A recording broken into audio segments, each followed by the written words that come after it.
Qin Shi Huang, the first emperor of China, conquered the 6 rival states and unified China in the short span of a couple of decades, accomplishing what his predecessors were unable to do for centuries.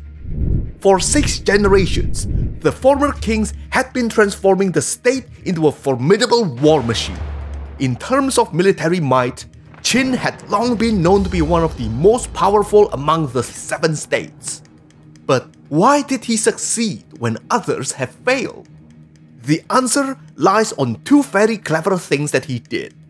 First, he hired smart, talented men indiscriminately, even going as far as hiring philosophers and thinkers from enemy factions and other states. Second, and perhaps more importantly, he united his people towards a common goal by adopting a brutal state philosophy called legalism. And in this episode, we will take a look at that philosophy and the man who developed it. In 235 BCE, King Yingzhen, that's Qin Shi Huang's personal name before he became the emperor, received many talented men into his service after brutally crushing the leaders of opposing factions within his court. Among those purged was Liu Buwei, a shrewd merchant turned prime minister and possibly his own secret biological father. With those major obstacles gone, he turned to search for a state philosophy that will direct all his men towards the singular goal of conquering China. Back then, during the spring and autumn period, and all the way up to the warring states, China was a free marketplace of ideas and philosophies. Confucianism had not yet taken root, and there were many other contending philosophies, such as Taoism, which is all about flowing with the way of nature, Mohism, which espouses universal love and siege defense, and there were also the novelists from the School of Small Talk, agriculturalists, logicians, legalists, yin-yang, and plenty more. They were collectively called the 100 Schools of Thought.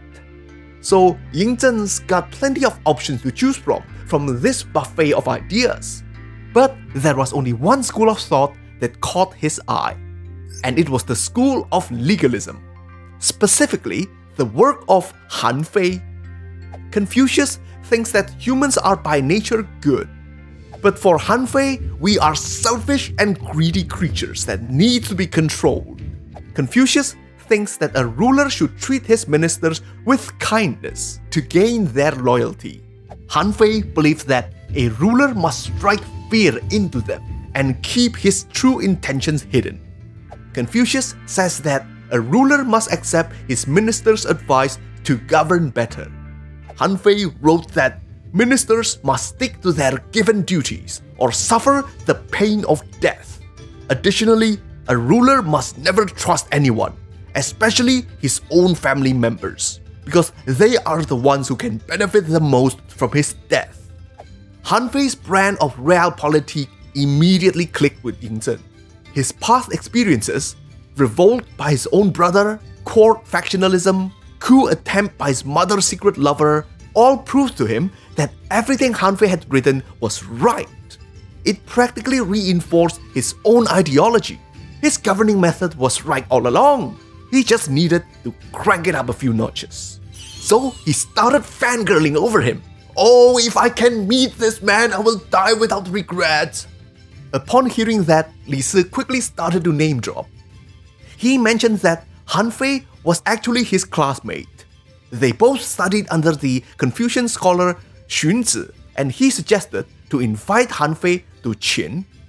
Yingzhen liked the idea, and he knew that the state of Han will obviously oblige, since he had been crushing them on the battlefield. Han Fei was a noble from the tiny neighboring state of Han. Despite his hardline counter-Confucian philosophy, Han Fei was not as tough as some people would have imagined him to be. In fact, he was born with the worst case of stuttering, and he could never win any debates. But boy, oh boy, can he write. The essays he wrote were astounding, everyone agreed. But unfortunately, his pet subject was critiquing his own king's poor governance. So unsurprisingly, despite all of his talent, he was never employed by the kings of Han. Now that the opportunity to serve his state had come, he took on the task gladly and went to the tiger's den to persuade the king of Qin to stop attacking Han. Over at Qin, Han Fei received a very warm welcome from Ying Zhen. Oh yes, the stern and autocratic king can actually be quite charming sometimes.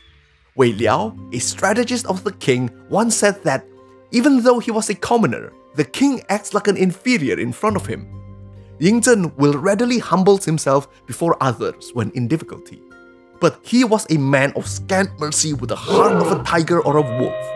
When he's gotten his way, he will think of nothing but eating you alive. Still, his treatment of Han Fei just felt a little too warm for Li Si's liking. Li Si was a brilliant politician and legalist in his own right. But even he had to admit that Han Fei was his superior. He thought that inviting his classmate would win him favors. But it looks like it might actually cost him his position. So, he told the king that Han Fei was obviously too loyal to his own state and he can't be trusted to work for Qin. On the other hand, it was too dangerous to let someone of his caliber to return to Han. Oh, what a conundrum. But luckily, he was a problem solver, and he comes to his employers with solutions instead of problems. While imprisoned, Han Fei decided to do what he does best. He wrote an essay to change the king's mind. And it worked. The king regretted his decision, but unfortunately, it was too late to change it. Because by the time he was reading the essay, Li Si had already forced his rival to commit suicide by drinking poison. Despite his death, Han Fei's philosophy survived all the way to this day. In fact, you can find his collected essays in the book named after him, Han Fei Zi. He did not invent legalism. Some form of it had been practiced and espoused as far back as the 7th century BCE by Guanzong, a chancellor of the state of Qi, and even relatively recently, about 100 years before Ying Zhen's time, by a former minister of Qin, Lord Sang. But many agree that Han Fei was the one who perfected it. The goal of Han Fei's legalism was the unification of the 7 states. Meritocracy, standardization of rewards and punishment, brutal conformity to the given tasks and roles, and most importantly, absolute centralization of the power of the sovereign. Ying Zhen implemented all those policies and made legalism the state philosophy. Ying Zhen owed much of his success to this oppressive philosophy. It practically won him his empire, but it will also eventually be his empire's downfall. Legalism will be replaced by Confucianism in later dynasties, but throughout China's history, there had never been any empire that did not implement some of legalism's ideas. With the installation of this operating system, the Qin war machine was finally complete. Soon, he will steamroll over the 6 rival states and bring an end to this centuries-long war. And we will look at his conquest of China on the next episode.